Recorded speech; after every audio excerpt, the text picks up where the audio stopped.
We are about halfway done with More Shocking Secrets in American History, 103 Surprising and Amusing Tales by Bill Coate. This one's called Gettysburg and the Candy Man. Willy Wonka? Is that you? The roar of the cannon came from the southwest, where two huge armies swayed back and forth in a death grip. The fate of the nation was being decided at Gettysburg, and a barefoot boy, or bearpod, was trudging behind a wagon along a dusty Pennsylvania road in an attempt to flee the horror of war. The date was July 2nd, 1863. The young lad turned his eyes towards an innocent stone mansion. I almost thought it said Mason. The home of his father and the grandfather. Then he passed the old house his great-grandfather had built on the land that had been granted him by William Penn. Ooh. Who is this boy? The boy was just 7 years old, and the violent Civil War struggle was driving him from his childhood surroundings, but only temporarily. The lad went on, kicking up dust and muttering, "I bet you when I get to be worth $1 million, billion, trillion, I'll be back."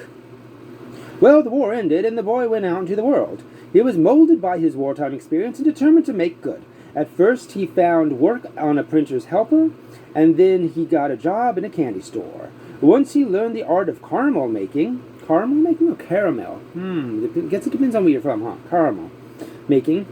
He started his own factory. Actually, tell me, do you say caramel or caramel? And if so, let me know where you're from. And in time, he made so much money that he claimed he didn't want any more. So he decided to return to the farm, which he had walked while... Wait, hang on, that's worded weird. So he decided to return to the farm from which he walked while the Battle of Gettysburg was raging. Okay, is that just me having an issue here, or is that the wording?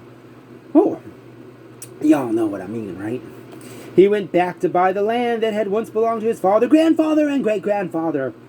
When this was accomplished, the boy, now grown into a nationally known business tycoon, wait, who is this guy?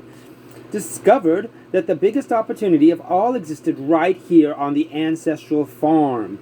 He was right in the middle of dairy country. So he came out of retirement, started a little chocolate factory about this big, and built a town around the home of his forefathers. Not his 5 fathers, he had 4 fathers. That is how Hershey, Pennsylvania got started. And that is how America got a brand new candy bar. That little fellow who fled the armies of Robert E. Lee and George Meade was none other than Milton Hershey.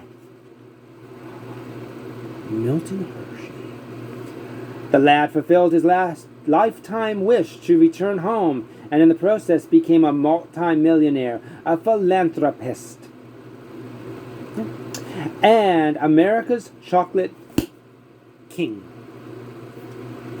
More Shocking Secrets and American History, 103 Surprising and Amusing Tales. Bill Coate. I was amused.